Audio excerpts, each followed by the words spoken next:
Masechet Gitin, Daf Membet, nous commençons Bezrat Hashem au dernier mot de la première ligne, Amar Rabba. Amar Rabba, Rabba reprend ce que nous avons vu dans le Hamoud précédent. La Mishnah nous avait parlé d'un Chetzi Evet Chetzi Ben Chorim, d'un esclave qui est à moitié esclave et moitié libéré, que nous avons expliqué d'après la Maskana, d'après la conclusion de la Gemara, que c'est un esclave qui appartenait à deux associés, et un des deux associés a libéré sa partie. Donc l'esclave est à moitié esclave et moitié libéré. La Gemara nous avait rapporté une braïta, Meshacher Chatzi Avdo, lorsqu'un homme libère la moitié de son esclave, est-ce que l'esclave est à moitié libéré ou pas? D'après Rebi Kana, l'esclave a acquis la moitié de sa liberté, d'après le Chamim Lo Kana. Nous avons vu aussi une marloquette entre Rabba et Rav Yosef, comment expliquer la marloquette de Rebi et de Rabbanan. D'après Rabba, toutes leurs marloquettes c'est bishtar, lorsqu'on écrit un shtar.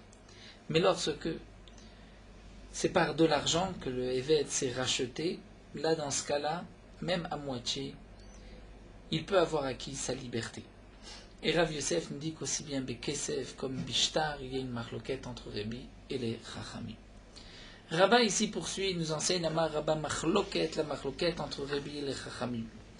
Est-ce qu'un homme peut libérer la moitié de son esclave ou pas? Et d'après Rabba, nous avons expliqué que c'est bishtar, lorsqu'il libère par un shtar.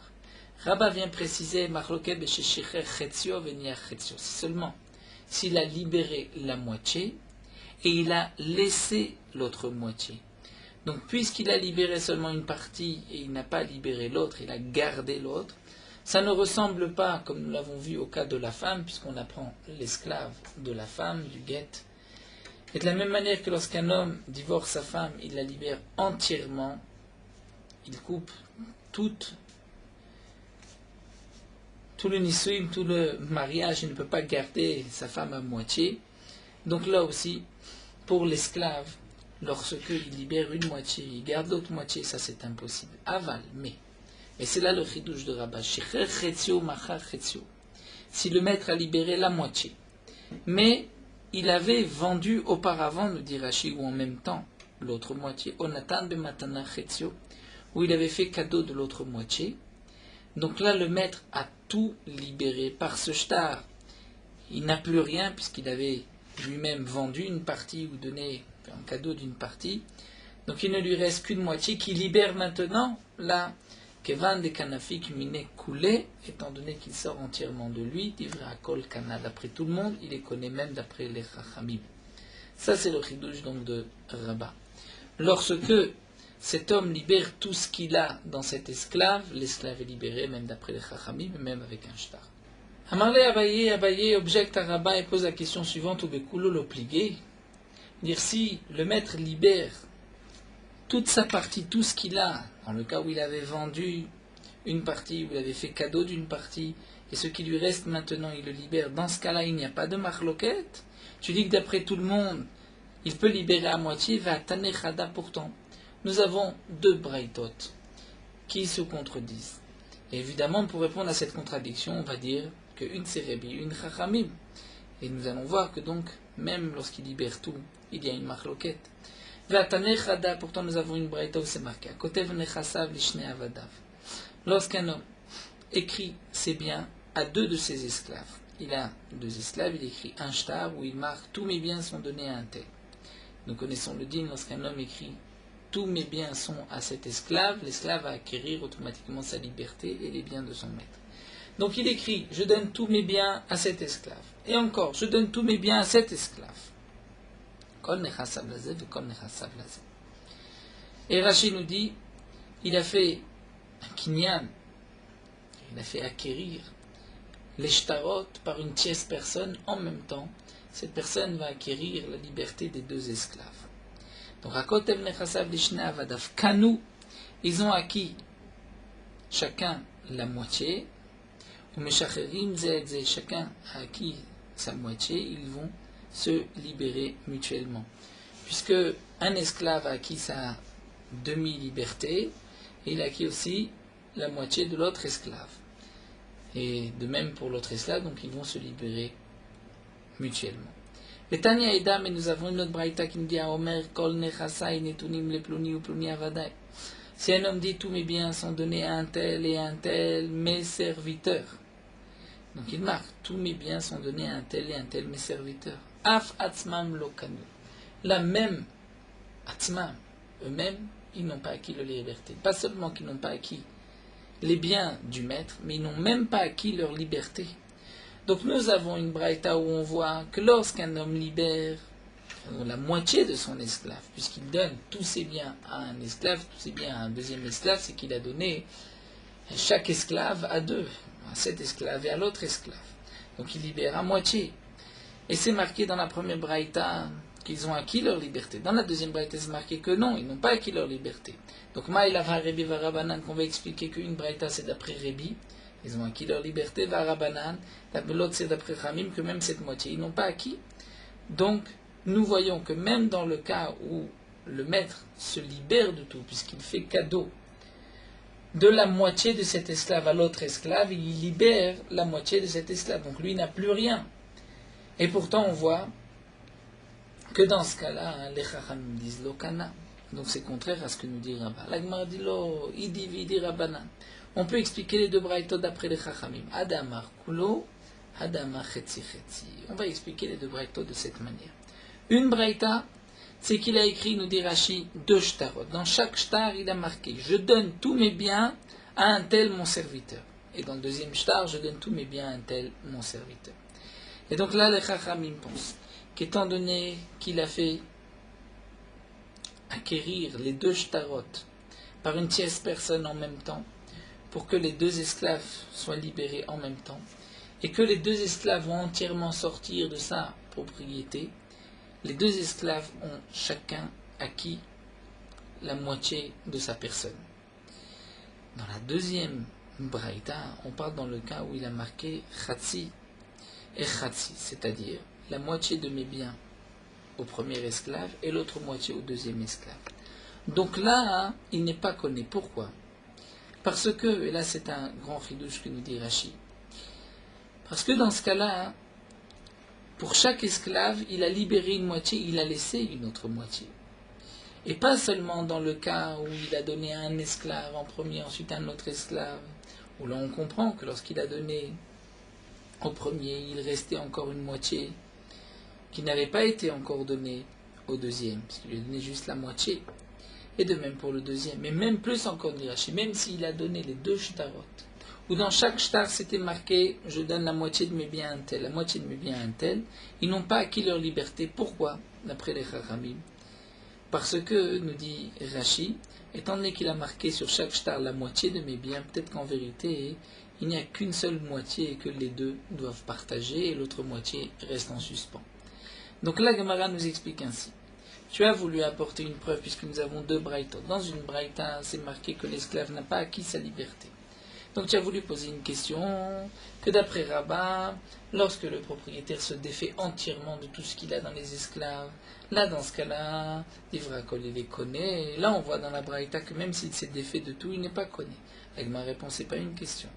On ne va pas dire que d'après les Khamim, d'après les Khamim, généralement il les connaît, seulement ici il ne s'est pas défait de tout. Il a gardé une partie étant donné qu'il n'a marqué que la moitié de cet esclave, la moitié de mes biens à cet esclave, et dans un autre cas, la moitié de mes biens à cet esclave. Il n'a pas dit une moitié et l'autre moitié qui reste est à l'autre esclave. Parce que là, c'est vrai que dans le cas où on est en même temps, là, il ne garde plus rien. Mais ce n'est pas le cas. Alors, la Gemara continue, nous dit, mais impossible d'expliquer que la Recha, on parle Chetzi Chetzi, va me décataner Sefa, pourtant plus tard c'est marqué dans la même braïta, Vimama Chetzi Chetzi Lokanu, s'il a dit Chetzi Chetzi Lokanu, ils n'ont pas acquis donc Michlal, Derecha Dama Kulo. Puisque à la suite c'est marqué que Chetzi Chetzi Lokanu, c'est marqué Mefourage, donc on comprend que le début, il ne s'agit pas de Chetzi Chetzi de moitié, Michlal Derecha Damar Kulo, il a dit tout, et malgré tout, bien qu'il a tout donné, il ne peut pas libérer la moitié de son esclave. Et ça c'est d'après les Chachamim au moins. Donc tu vois que Rabbah n'a pas raison, Rabbah a dit que lorsqu'il s'enlève tout, il n'a plus rien, il peut libérer à moitié. La Gemara dit non, je maintiens un Pérouché Kamefaresh. En vérité, la Sefa vient expliquer la Recha. que Afatzmam Lokanu, comment Ketzat Kigodama, Chetzi Chetzi. La Sefa vient dire non, on parle qu'il a dit Chetzi Chetzi, et dans ce cas-là, il n'est pas connu. Et la Gemara va nous apporter une preuve qu'on peut dire ainsi. Achina même Istabra, que la Sefa, c'est en vérité l'explication de la Recha. Parce que si tu dis que la Recha, on parle dans le cas où il a dit Kulo, il a tout libéré.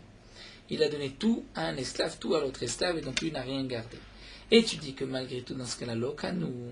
Alors, si c'est ainsi, comment viens-tu ensuite me parler de Chetzi Lokanu? Si déjà Amar Kulo, Ashta Amar Kulo Lokanu, la Braïta a besoin de me dire que Chetzi m'évaillait. Si déjà lorsque le maître se détache de tout, il n'est pas connu, donc à plus forte raison lorsqu'il ne se détache que de la moitié. Donc si la Braïta continue nous parle Chetzi, c'est qu'au début on ne parlait pas de Kulo. C'est qu'on vient préciser, expliquer ce qui était marqué dans la Recha. La Gemara dit non, Himishumha, si ce n'était là que ta question, l'oïré, je ne dirais pas ainsi, ce n'est pas une preuve. Tana Sefale Gluye Recha, j'aurais pu dire qu'il n'y a pas de ridouche, c'est vrai dans le Chetzi, puisque c'est déjà Kulo Lokanu, donc Chetzi non plus. Seulement, pourquoi c'est marqué ensuite Chetzi pour t'expliquer que la Recha, chez l'Otoma Recha d'Amar Chetzi, Avalamar Kulo Kana, on va te dire non, Tana Sefa d'Amar Chetzi, Mechlal de Recha d'Amar Kulo, et malgré tout, Afilouari Lokanu, on n'est pas connu. Donc la Gemara nous dit, tu ne peux pas apporter une preuve que, à la fin, on parle de l'explication que c'est Chetzi, on peut parler au début Kulo, et ensuite Chetzi vient expliquer que le début c'est Kulo, et c'est vrai qu'il n'y a pas de Chidouche, une fois que j'ai vu Chetzi, mais le Chetzi vient m'apprendre Kulo. Donc en deux mots, ce que nous avons vu, c'est vrai que c'est un morceau difficile. Ce morceau, le début ici du Hamoud est difficile, ensuite la Gemara sera plus facile. Donc nous avons un enseignement de Rabbah. À propos de la marloquette de Rabbi et des Chachamim, lorsqu'un homme libère la moitié de son esclave, Rabbi nous dit que l'esclave a acquis la moitié de sa liberté. D'après les Chachamim, il n'a pas acquis la moitié de sa liberté. Rabbah est venu dire que toute la marloquette, c'est lorsque le maître a libéré que la moitié, mais il avait une autre moitié qu'il ne libère pas. Là, les Chachamim disent que l'Okana. Mais si le maître se détache de tout, là, dans ce cas-là, Kana, l'esclave peut acquérir la moitié de sa liberté. Dans quel cas le maître se détache de tout? Donc nous avons vu dans le cas où il avait vendu auparavant la moitié de l'esclave, il avait fait en cadeau auparavant la moitié de l'esclave, donc lui il ne lui reste que la moitié. Lorsqu'il libère, il libère que la moitié, que ce qu'il a. Et là, Rabbah nous dit que d'après tout le monde Kana, puisque le maître n'avait pas plus. Nous avons un autre cas, et c'est le cas qu'en vérité nous rapporte ici Abaye, lorsqu'un homme donne la moitié de ses biens à un esclave et la moitié de ses biens à l'autre esclave. Et donc là aussi, il peut se défaire de tout en même temps lorsqu'il donne tout pour ces deux esclaves. Et est-ce que chaque esclave va acquérir la moitié de sa liberté et qu'ils vont ensuite se libérer mutuellement? Donc Abaye a voulu poser une question, puisque nous avons une contradiction lorsqu'un homme écrit ses biens à deux de ses esclaves. Est-ce que ils ont acquis leur liberté ou pas? Une braïta nous dit que oui, une braïta nous dit que non. Donc on a voulu expliquer que la même braïta c'est Rébi l'autre Chachamim, et tu vois que d'après Chachamim ils ne vont pas acquérir leur liberté, donc c'est contraire à Rabbah. La Gemara dit non, les deux braïtot c'est d'après les Chachamim, mais tout dépend, si le maître a dit Kulo ou Chetzi, peut-être qu'il n'a donné que la moitié de mes biens à un esclave, la moitié de mes biens à un autre esclave, c'est en vérité peut-être que d'une seule moitié de ces biens qu'il s'agit qu'il donne à ces deux esclaves. Et donc il lui reste encore l'autre moitié, et c'est pour cela que dans la deuxième braïta, Lokana. Donc nous avons développé, est-ce que vraiment, dans la deuxième braïta, on peut parler de Chetzi, il a gardé une partie, puisque juste après la braïta nous parle du digne de Chetzi, la Gemara a expliqué qu'en vérité, le Chetzi de la suite venait expliquer la Recha. La Gemara continue, et nous dit, Vei baitema. Je peux encore te répondre, une autre réponse. Donc nous avons deux braïtot. On cherche à savoir, lorsque le maître s'est détaché de tout, mais il n'a libéré que la moitié de son esclave, est-ce que l'esclave va acquérir la moitié de sa liberté? Et on a dit que d'après les Chachamim, l'esclave va acquérir la moitié de sa liberté, c'est le chidouche de Rabbah. Donc on reprend, nous avons vu deux braïtot qui se contredisent, une fois c'est marqué que Kanu, une fois Lokanu, lorsqu'il donne tous ses biens à deux de ses esclaves.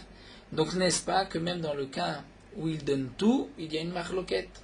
Et les Chachamim pensent que Lo kana, même s'il a tout donné. L'Agma a donné une première réponse, l'Agma continue. Vebaitema lo kasha. Kan bishtar echad, kan bishne shtarot. On peut dire en vérité, pour répondre simplement aux deux braïtot, que tout dépend si c'est avec un shtar ou deux shtarot. Avec un shtar, lo kana. Pourquoi?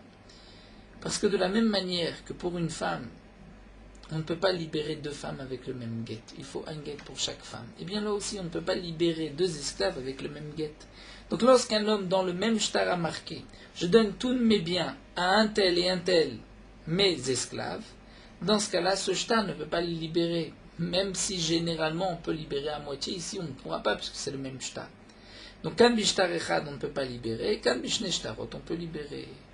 Et ainsi, il n'y a pas de contradiction. La Gemara demande bishtar echad ma'ire chetzi chetzi. Si vraiment la deuxième braïta où c'est marqué que l'okanu, c'est parce qu'il s'agit d'un seul shtar. Et un seul shtar, on ne peut pas libérer par le même shtar deux esclaves. Alors pourquoi la braïta continue nous dit que s'il y a chetzi ve chetzi, moitié et moitié l'okanu? Ce n'est pas parce qu'il y a chetzi chetzi, puisque même s'il y avait kulo kulo, si c'est un seul shtar, ça ne marche pas. Maïre chetzi chetzi, afloma kulo namel okanu. Étant donné que c'est un seul shtar, c'est un problème dans le shtar, non pas dans la forme, comment il a libéré. La Gemara dit achiname kamar, ça c'est pas une question, on peut dire que c'est ce que la Braïta a voulu dire, afatzmam lokanu. Les esclaves n'ont pas acquis leur liberté. Bamed varima morim, dans quel cas ceci a été dit bishtar echad, si c'est un seul shtar, puisqu'on ne peut pas libérer deux esclaves avec le même shtar. Aval bishne shtarot kanu, deux shtarot, lorsqu'il va donner à chaque esclave la moitié de ses biens, donc chaque esclave va acquérir la moitié, et donc va acquérir la moitié de lui-même. Là, effectivement, Kanou, pourquoi? Comme l'a dit Rabat, parce que le maître n'a plus rien, il a donné une moitié à l'un, une moitié à l'autre, et donc là, la Braïta enchaîne, dit mais s'il a dit Chetzi Chetzi dans deux shtarot, là, lo Kanou, pourquoi? Puisque Chetzi, c'est peut-être la même moitié qu'il donne à deux de ses esclaves. Donc là encore, on n'a pas de contradiction contre Rabat. Ou la Gemara continue, on peut répondre que ce n'est pas une question, kan bebatachat, kan bezeacharze, tout dépend. Si c'est bebatachat en même temps, ou l'un après l'autre, s'il donne aux deux esclaves en même temps, donc Rachid dit, on parle dans les deux braïtot où le maître a dit kulo, je donne tout à mon esclave et tout à mon autre esclave, seulement tout dépend. Dans quel cas Kanou ils ont acquis leur liberté, c'est que lorsqu'ils donnent les deux shtarot en même temps, quand est-ce que l'Okano, lorsqu'ils donnent l'un après l'autre? Mais demande la Gemara, je ne comprends pas. Si dans la deuxième braïta c'est marqué l'Okano, c'est parce qu'ils donnent l'un après l'autre, Bishlama batra l'Okane la Kane le Kama, je comprends pourquoi le deuxième ne peut pas acquérir sa liberté, puisqu'il a déjà tout donné au premier, il a déjà donné le shtar au premier. Mais le premier Kama, l'Ikne Nafshe, l'Ikne Lechabre, au contraire, le premier lui doit être libre et être aussi propriétaire du deuxième esclave. Alors là effectivement, la Gemara reprend la Mechaverta Kedeshon Mikara, la réponse exacte, c'est ce que nous avons répondu au début. Donc reprenons encore une fois, puisque c'est une sougia, il ne faut pas couper le fil de la sougia. Rabat nous enseigne que dans quel cas les Chachamim nous ont dit qu'on ne peut pas libérer la moitié de son esclave, c'est seulement lorsque le maître se garde l'autre moitié. Il libère une moitié alors qu'il y a une autre moitié. Mais lorsque le maître n'a plus rien, parce qu'il a déjà donné une moitié, ou il a vendu une moitié, ou parce que, comme nous l'avons vu, il a donné deux shtarot à deux esclaves en même temps, et il libère, donc il fait don de ses biens aux deux esclaves en même temps, chaque esclave va acquérir la moitié des biens, donc la moitié de lui-même. Là, puisque le maître n'a plus rien, chaque esclave pourra acquérir la moitié de sa liberté. La Gemara continue, Ravashi Amar, Shane Atam de Kakarele Avadai. Ravashi, lui, va donner une autre réponse. Et va dire, les deux braïtot que nous avons rapportés, ce n'est pas une preuve. Pourquoi là-bas? Dans la deuxième braïta, Omer kon lechasai netoni pluni pluni avadai afatzmam lokanu, que lorsqu'un homme donne tous ses biens à un tel et un tel, ses serviteurs, même atzmam lokanu n'ont pas acquis leur liberté, bien qu'il a donné la moitié de chaque esclave à chaque esclave et qu'il s'est détaché de tout.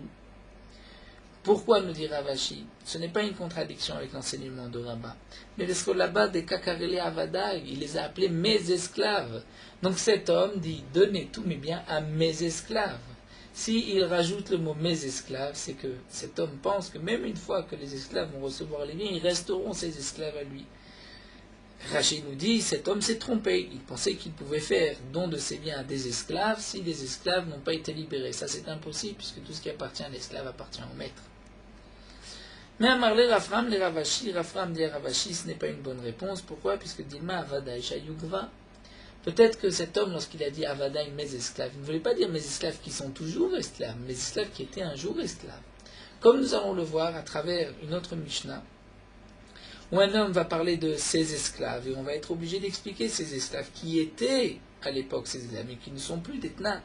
Milotnan, n'est-ce pas que nous avons enseigné à Kotef Kol Nechasav le Avdo.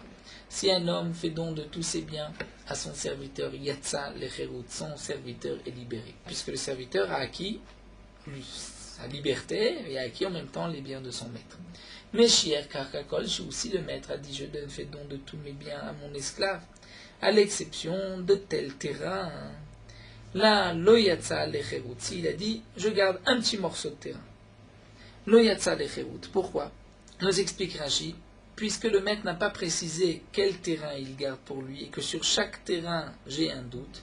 Donc les terrains, l'esclave n'a pas acquis, et donc nous avons une règle que si l'esclave ne peut pas acquérir tout ce qu'il a dit, kol nechasai, tous mes biens, puisqu'il y a les terrains qu'il ne peut pas acquérir, puisqu'on ne sait pas quels sont les terrains que le maître a laissés. Donc on ne va pas couper la moitié du dibour du maître et dire il a acquis sa liberté, mais pas les terrains, on dira qu'il n'a rien du tout acquis. Le principe de l'opalginan dibura. Et Rabbi Shimon Omer, Leolam ou Ben Chorim, Atchema kol nechasai nitunim pluni avdi. Rabbi Shimon n'est pas d'accord et dit que l'esclave sera libéré, sauf si le maître a dit je donne tous mes biens à un tel mon esclave, à l'exception Mechad Meribo Shebem, de 1/10 de mes biens. Et 1/10 de mes biens, puisqu'on dit que certainement ce 1/10, c'est cet esclave qui ne vaut à ses yeux même pas 1/10 de ses biens. Donc là, il a exclu, il a dit sauf une partie, donc c'est peut-être l'esclave. Mais sinon, s'il a dit à l'exception d'un terrain, eh bien, l'esclave sera au moins libéré. Et la Gemara donc nous dit la ta'amadama chutz mechad meribo shebaem. Donc on voit que d'après Rabbi Shimon, c'est seulement parce qu'il a dit à l'exception d'1/10 de millier de mes biens, un 1/10 de millier de mes biens je garde, donc là l'esclave n'est pas libéré. Alors Marachim ici n'a pas dit ainsi qu'Ané. L'esclave a acquis sa liberté. Et Amaï pourquoi? On parle ici d'un homme qui dit Kol nechasav le avdo, donc il l'appelle Eved. Et tu vois bien que le Eved va acquérir sa liberté. Et là, qu'est-ce que tu vas être obligé de dire? Avdi Shayakvar, mon esclave qui était avant mon esclave, même si maintenant il ne l'est plus. Donc là aussi, Hachaname Avada et Shayukvar. La réponse de Ravashi ne tient pas, puisqu'on va dire Avada et ce sont mes esclaves qui étaient à l'époque mes esclaves, mais qui ne le sont peut-être pas maintenant, puisqu'ils ont acquis leur liberté. Donc là, nous avons terminé avec cette soulia difficile de ce Hamoud. La suite sera beaucoup plus facile. Et nous retenons donc Rabbah, qui nous a enseigné que d'après les Chachamim, même si un homme libère la moitié de son esclave, d'après les Chachamim, l'esclave ne va pas acquérir la moitié de sa liberté, c'est seulement si le maître se garde une partie. Mais lorsque le maître se détache de tout, et il ne libère que la moitié de l'esclave, au moins cette moitié sera libérée. Donc dans le cas où le maître avait vendu ou fait don de la moitié de l'esclave auparavant, et là il libère une moitié. Ou encore dans le cas où il donne tous ses biens à un esclave et tous ses biens à un autre esclave, et donc deux shtarot qui donnent en même temps à une personne qui va faire ce kinyan pour les deux esclaves. Donc chaque esclave va acquérir la moitié des biens, puisqu'on donne tout à un et tout à un autre, c'est qu'on donne la moitié à chacun. Et donc là, chaque esclave va acquérir sa liberté. Ça, c'est ce que Rabbah nous avait dit d'après les Chachamim. Dans la Gemara continue, et nous remontons à notre Mishnah. Mishechetio evet chetio ben chorim, un homme qui est à moitié esclave, à moitié libéré. Et nous avons vu que, d'après Beth Hillel, au début, Oved et Rabo yom echad et tatzmo yom echad, il servira un jour pour son maître, un jour pour lui-même, pour son compte. Et nous avons vu que d'après la Mishnah Acharona, Beth Hillel était d'accord avec Beth Shammai qu'on va obliger son maître à libérer l'esclave. Alors la Gemara nous dit, dans plusieurs cas qui sont rapportés ici, plusieurs halachot, negacho shor, si un taureau a encorné l'esclave. Quel est le digne d'un taureau qui encorne un esclave? Donc il peut y avoir un ézek, un dégât, et là le taureau devra payer le dégât, ou le propriétaire du taureau bien sûr, et il peut y avoir aussi un cas où le taureau va tuer l'esclave. Si un taureau tue l'esclave, il y a une halakha dans la Torah que le propriétaire du taureau va payer 30 shkalim au maître de cet esclave. Si un taureau tue un homme, donc un taureau bien sûr qui est mouad, le propriétaire du taureau devra payer le kofer, le rachat de l'âme. Et là ce n'est pas 30 shkalim, mais c'est la valeur de la personne. Donc là nous avons un cas particulier d'après notre Mishnah. Le taureau a encorné l'esclave. Il a été endommagé. À qui on paye? Au maître ou à l'esclave? La Gemara nous dit, tout dépend. Yom shel rabo, s'il a été encorné le jour où il travaillait chez son maître, les rabots c'est à son maître. Yom shel atzmo, c'était le jour où il travaillait pour lui-même, les atzmo c'est pour lui. Alors demande la Gemara, si c'est ainsi, on ne comprend plus Beth Hillel et Beth Shammai, quel était le problème? Si on peut séparer, le jour où il travaille pour son maître, il est esclave, le jour où il travaille pour lui, il est ben chorim, oui, il peut se marier avec une chifra. Le jour où il travaille chez son maître, il a le statut d'un esclave, Na'ata yom shel rabo, Issa chifra, et yom shel atzmo, Issa bat chorim. La Gemara dit non, Issoura lo kamrilan. Il s'agit de Issour, là on ne mélange pas, on ne peut pas dire qu'il y a à moitié, mais lorsqu'il y a une question de mammon, d'argent, puisque on a séparé les jours, il travaille un jour chez l'un, un jour chez l'autre, un jour pour lui-même, donc, eh bien pour les Nézikim aussi, on dira, le Nézek de tel jour c'est pour l'un, le Nézek de tel jour c'est pour lui-même. Alors quel est le din? Tashma la Gemara va nous apporter une preuve. Himit mi shechetzo eved vechetzo ben chorim, un taureau qui a tué un esclave qui était à moitié libéré, à moitié esclave et à moitié libéré. Donc quel est le din? C'est un taureau, un shor mouad. Pour l'esclave qu'il a tué, il doit payer shloshim kesef, mais pour le ben chorim qu'il a tué, il doit payer le prix de celui qui a été tué. Le prix c'est des fois plus que shloshim kesef. Des fois moins, des fois plus. Et c'est marqué dans la Braïta que puisque cet esclave était moitié Eved, moitié Ben Chorim, noten chatzi knas le rabo. Il donnera la moitié du knas, la moitié des 30 shkalim au maître. Ve chatzi kofer le yorshav, et la moitié du kofer, donc de la somme de cet esclave, qui n'est plus esclave, qui est un homme libre, en partie aux héritiers. Donc puisqu'il est moitié-moitié, on donnera aussi à moitié-moitié. Moitié du kofer et moitié du knas. Donc, Amai, d'après ce que nous venons de voir, on ne comprend pas. On devrait dire s'il a été encorné le jour où il travaille chez son maître, c'est pour son maître, donc c'est knas. Si c'est le jour où il travaille pour lui-même, c'est le kofer. La Gemara répond, là-bas c'est différent. Là-bas c'est différent, ici c'est différent, puisque là l'esclave est mort. Donc puisqu'il est mort, le keren, le capital disparaît, donc là on va indemniser en partie le maître et en partie les héritiers de cet esclave. On verra, la Gemara posera la question de quel héritier il s'agit. Alors nous dit la Gemara, donc comment on peut imaginer le cas où l'okakalia karna, où l'esclave, le capital n'est pas perdu? Mais nous dit la Gemara, le cas où il a frappé sur la main de l'esclave, et la main de l'esclave, Yafshan, c'est paralysé, et Sofa l'arsor, mais elle reviendra par la suite, il guérira. Et donc, que va-t-on faire aujourd'hui? On va évaluer quelle est la perte de la valeur, puisque si on va au marché à esclaves et on veut vendre un esclave, on dit voilà, cet esclave aujourd'hui ne peut pas bouger sa main, mais ne vous inquiétez pas, dans 6 mois, ça, il retrouvera la santé. Combien on va vendre l'esclave? Il est évident qu'on le vendra moins que si il avait ses 2 mains qui fonctionnaient. Et donc dans ce cas-là, on dira que si c'est le jour de son maître, on payera cette différence à son maître. Si c'est le jour où il travaille chez lui, c'est pour lui. Mais Anichala Abaye, nous dit l'Agma, ça c'est valable d'après Abaye, Dama noten lo shevet gdola ve shevet ktana. Abaye dans Masechet Baba Kama pense que lorsqu'un homme a endommager son prochain, il doit payer, dans le même cas qu'il a paralysé son prochain pour un moment, il doit payer ce qu'on appelle shevet gdola et shevet ktana. Shevet, on peut traduire généralement par le chômage. Shevet ktana, shevet gdola. Quel est le digne du shevet? Lorsqu'un homme a frappé son prochain, il lui a coupé un bras. il doit lui payer le nezek, le dommage. C'est quoi le dommage? On prend cet homme-là et on va l'évaluer au marché à esclaves. Combien cet homme vaut avec ses deux mains, combien il vaut avec une seule main. La différence, c'est donc la perte, et c'est ce qu'on payera à cet homme-là, à qui on a endommagé la main. Malgré tout, cet homme-là, qui lui a coupé la main, va avoir des frais médicaux, va devoir se faire soigner, et pendant un moment, il ne pourra pas travailler, il ne pourra rien faire, même ce qu'il pourrait faire avec une seule main ou sans main. C'est ce qui est marqué dans la Gemara, on lui donne comme un shomer kishuim, c'est-à-dire cet homme sans main ne peut pas travailler, mais il peut garder un jardin, des légumes. Lorsque il est en convalescence, là, même cela, il ne peut pas le faire. Et donc ça doit être aussi payé.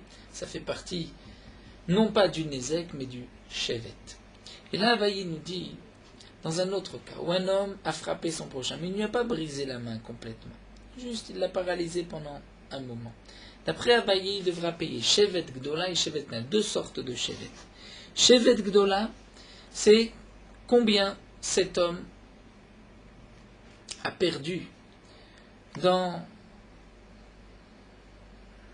sa valeur, si on veut le vendre aujourd'hui au marché. On dit, voyez, voici cet homme qui aujourd'hui a la main paralysée, mais qui dans 6 mois retrouvera la santé. Combien vous voulez l'acheter? Donc là, c'est évident que c'est moins cher qu'un homme dont les deux bras fonctionnent. Ça, c'est shevet gdola.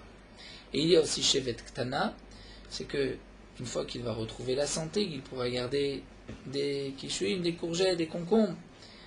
Aujourd'hui, il ne peut pas encore le faire, donc le temps de sa convalescence, on lui payera aussi cela. Donc d'après Abaye, puisque nous avons dit qu'il y a aussi un nezek, c'est-à-dire on va évaluer combien cet homme, quelle était la valeur de cet homme et combien cet homme vaut aujourd'hui, sachant que sa main est paralysée pour un temps. Donc d'après Abaye qui dit qu'il y a un nezek, donc là aussi on pourra dire que tout dépend du jour. Yom shel rabo c'est omet, yom shel atzmo c'est à lui-même. Et là les Rava, mais Rava qui dit d'amaren noten lo eleshevitosh bechol yom vayom, mais Rava qui dit que non. Dans un tel cas, on ne va pas regarder si cet homme a perdu de sa valeur, puisque de toutes les manières, on lui paye le shevet jusqu'au moment où il va retrouver la santé. Donc pour l'instant, il peut garder des concombres, on lui paye comme quelqu'un qui aurait pu garder des concombres. C'est vrai que dans X temps, il retrouvera la santé, donc pendant ce temps, il ne pourra pas travailler, mais on ne peut pas considérer cela comme un nezek. Ce n'est pas un nezek, puisqu'il n'a pas perdu de sa valeur, il suffit d'attendre de le vendre au prix fort. Donc d'après Abrava, on ne donnera que Shifto Shebechol Yom Vayom. Donc si Shifto Shebechol Yom Vayom, on ne peut pas trouver de nezek qu'on doit payer au jour du maître ou au jour de l'esclave. Donc si c'est ainsi, d'après Rava, comment nous expliquer? Puisque Shifto Shebechol Yom Vayom d'après Rava, alors Hay Shoru Beshor Eno Mishalem El Nezek. Si c'est Shevet, là nous parlons ici dans le cas du Shor, et le Shor ne paye pas le Shevet, ne paye que Nezek. Et il n'y a pas de Nezek d'après Rava. Donc si c'est ainsi, on ne comprend pas dans quel cas, si le taureau a endommagé cet esclave le jour du maître, il payera au maître, ou le jour de l'esclave, ce sera pour l'esclave, puisqu'il s'agit donc d'un Nezek des Lokakalia Karna, où il n'y a pas une perte du capital. Donc il y a quand même un Nezek. D'après Abaye, on comprend le Nezek, c'est ce qu'on appelle le Shevet de là, mais d'après Rava, on ne comprend pas. Alors la Gemara nous donne plusieurs réponses. Dans quel cas, nous avons vu plus haut que si Negachoshor Yom Shel Rabo, les rabots, ce n'est pas Negachoshor. On va dire que c'est un homme qui l'a frappé. Et donc un homme qui a frappé, il doit payer même le Shevet. Donc le Shevet, tout dépend. C'est le jour de qui? C'est le jour du maître ou le jour de l'esclave. Veibaitema, ou bien une autre réponse. On va te dire Memraï ou Memra le Rava l'osphirale, c'est une Memra. Et Rava n'est pas d'accord, c'est une Memra, il s'agit du Shor. Mais Abaye n'est pas d'accord, c'est une Memra qui est comme conforme à l'avis de Abaye, ou une sorte de Nezek, c'est ce Shevet Gdola. Mais tu ne peux pas poser de question sur Rava, puisque Rava dit non. C'est une Memra, ce n'est pas marqué ni au nom du Mishnah, ni au nom du Braïta, donc je ne suis pas soumis à cet enseignement.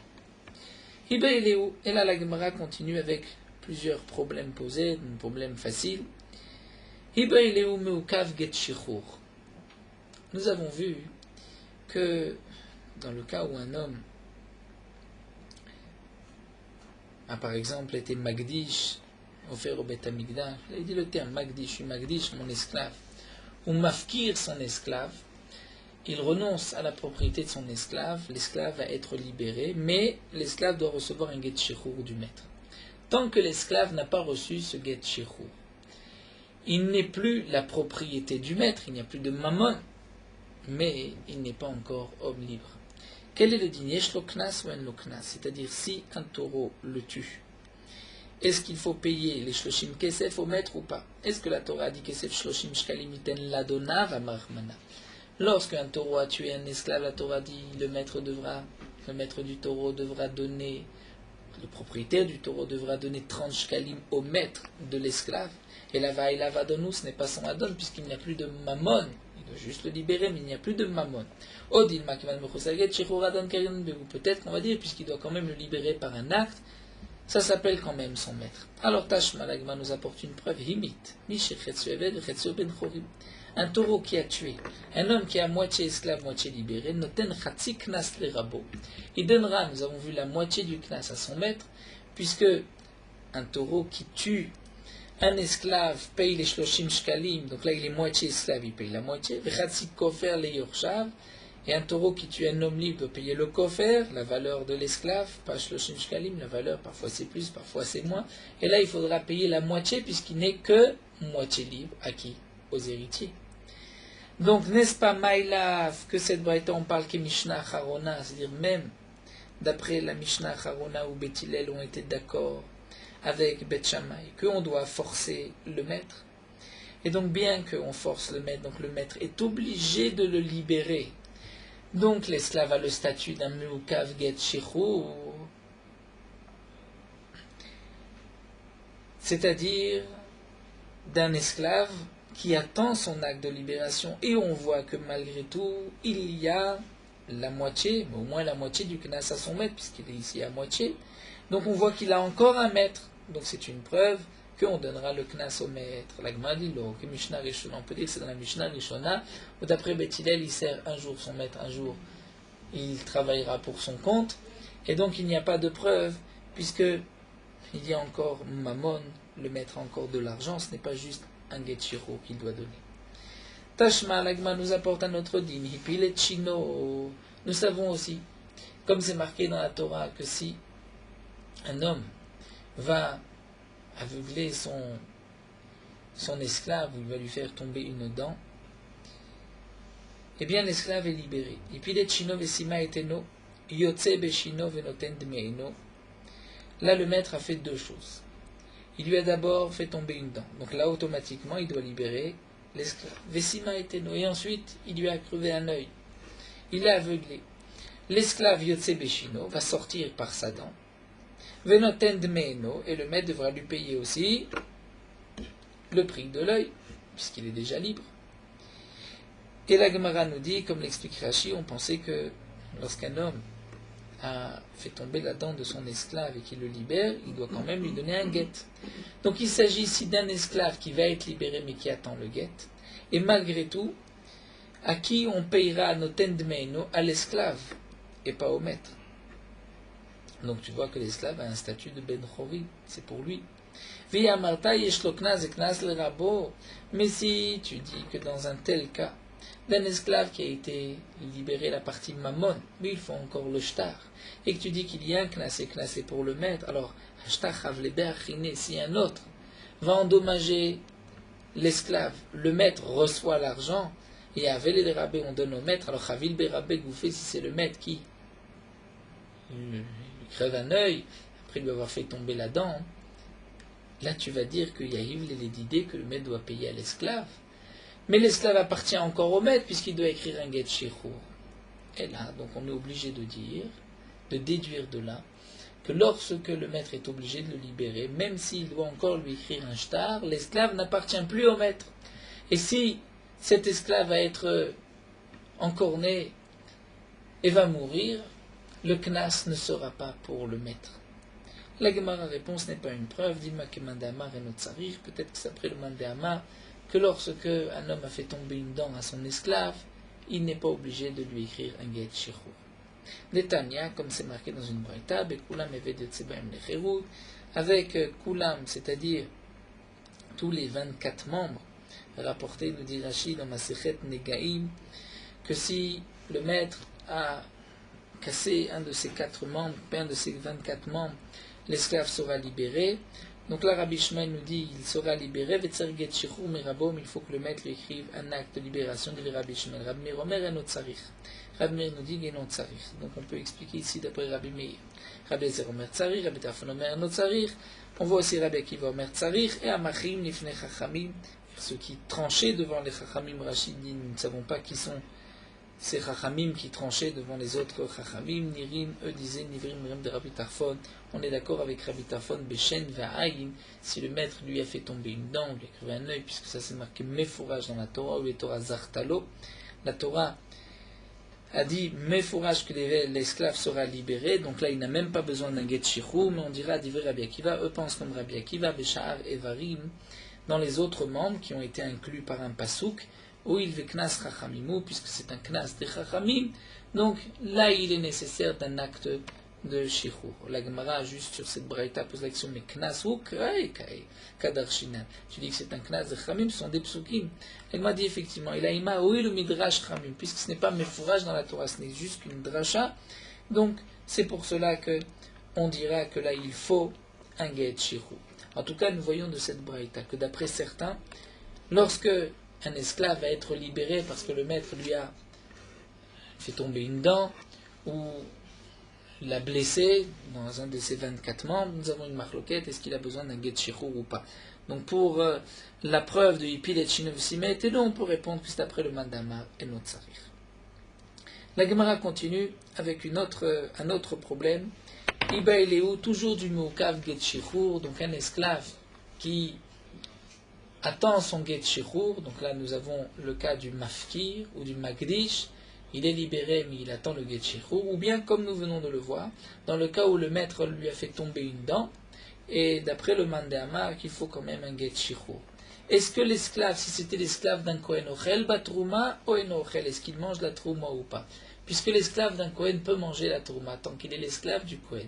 Là, il n'est plus l'esclave, mais il y a quand même un get shichur qui attend. Est-ce que Kinyan Kaspoma Rachamana? La Torah a dit quel est l'esclave qui peut manger de la terouma? C'est l'esclave qui est Kinyan Kaspo, c'est-à-dire c'est l'acquisition de l'argent du Kohen. Le Kohen a mammon dans cet esclave, et là, l'esclave pourra manger de la terouma. Mais ici, Aïlaf Kinyan Kaspo, puisqu'il n'y a plus d'argent, il ne lui appartient plus, il doit juste lui écrire un shtar. Odilma Kevan Mechousa Get Shichur Kinyan Kaspo Kevan. Mais peut-être que tant qu'il ne lui a pas donné get shichur, ça s'appelle encore Kinyan Kaspo. Tashma, l'Agma nous apporte une preuve. Damar Rav Mesharshia a dit Kohenet Shnitarva Vlada Bevlat Shifrata. Un cas particulier, nous avons une Kohenet qui a accouché en même temps que sa servante. Dans une pièce, on est une pièce obscure, et les enfants se sont mélangés, on ne sait plus qui est l'enfant de qui. Nous avons d'un côté un esclave, l'esclave d'un Kohen, et nous avons de l'autre côté un Kohen. Il s'agit d'une femme Kohenette, mariée à un Kohen. Quel est le din? Donc nous avons maintenant 2 enfants, et ces 2 enfants pourront manger de la terouma. Ou bien cet enfant est Kohen, ou il est esclave du Kohen. Dans les 2 cas, il mange. Mais lorsqu'ils vont chercher de la terouma dans les granges, ils ne recevront qu'une seule part, puisqu'on ne donne pas à un esclave sans son maître. Donc là, ils sont les 2, on donnera une seule part. Igdilo, lorsque les enfants ont grandi, ils vont se libérer mutuellement. Puisqu'on ne sait pas qui est le Kohen et qui est l'esclave du Kohen, donc chacun va dire je te libère, et ainsi le Kohen restera Kohen, mais on ne sait pas qui c'est, et l'esclave va être libéré. Donc nous voyons ici que bien que dans ce cas-là, ils vont être libérés par la suite, et que tant qu'ils ne sont pas libérés, on voit qu'ils peuvent manger de la terouma. Donc nous avons la preuve que le Moukav get shichur, qui attend le get shichur, peut manger de la terouma. L'Agma répond non. Dit là-bas c'est différent, étant donné que nous avons un doute qui est le Kohen. Et qui est l'esclave? Mais si entre-temps Eliyahu vient et nous dit ça, c'est l'esclave du Kohen, il est évident qu'il pourra manger de la terouma. Bien qu'on attend que les deux grandissent pour qu'ils puissent se libérer, mais c'est parce que j'ai un doute. Mais si Eliyahu vient dire non, il n'y a pas de doute, c'est lui qui est l'esclave du Kohen, il mangera de la terouma. Donc maintenant, il peut encore manger de la terouma. Mais dans notre cas, mais ici, ici, dans le cas où il n'a plus de mammon, il doit juste attendre le get shiro, là, peut-être que ce n'est pas kinyan kaspo ou klal, et donc il ne pourra pas manger de terouma. Donc nous restons sur notre question, et nous arrêtons ici à Iba Léou pour un autre problème qui nous sera posé dans la Gemara. Nous poursuivons Merot Halacha Daf Membet, toujours concernant les dynim de Shemitah et Nexafim et du Prosbol. La Shemitah, comme nous l'avons vu, annule toute dette, que ce soit une dette qui était alpée oralement, sans shtar, ou que ce soit un emprunt où il y a eu un papier signé. Ce n'est pas seulement une dette d'argent que l'année de la Shemitah annule, mais même si on a emprunté un objet ou un aliment, et que généralement on ne rend pas l'aliment lui-même mais un autre aliment à la place, bien là aussi l'année de la Shemitah va annuler. Par exemple, une femme qui prête à sa voisine un aliment, des légumes, un œuf, pour que sa voisine puisse utiliser ces aliments et lui en rendre d'autres, l'année de la Shemitah annule cette dette. Mais lorsqu'on emprunte un objet pour rendre ce même objet, comme par exemple une marmite ou une scie ou autre chose, et on va rendre l'objet lui-même, marteau, tournevis, eh bien là l'année de la Shemitah n'annule pas, ce n'est pas considéré comme une dette. Lorsqu'un homme qui a un magasin vend un objet, mais l'acheteur ne paye pas tout de suite, il ne paye que plus tard, il va inscrire la somme qu'il doit. C'est comme si le vendeur prête cet argent à celui qui a acheté, et donc, dans le cas d'un épicier, par exemple, où les acheteurs ont l'habitude d'inscrire, de ne pas payer immédiatement, ils lui doivent de l'argent, parfois la Shemitah ne va pas annuler ses dettes, mais parfois la Shemitah va annuler ses dettes. Donc étant donné qu'il y a beaucoup de détails, de paramètres pour répondre à cette question, donc au mieux, il faut écrire un prosbol afin que l'épicier puisse récupérer son argent dans tous les cas. De même, lorsqu'un homme est employé chez son patron et que le patron lui doit de l'argent et il ne l'a pas encore payé, c'est comme si l'employé lui a prêté de l'argent au patron et il devra lui rembourser par la suite. Donc parfois la Shemitah annulera, parfois pas, donc il vaudrait mieux dans tous les cas écrire un prosbol pour être sûr de pouvoir récupérer l'argent que son patron lui doit.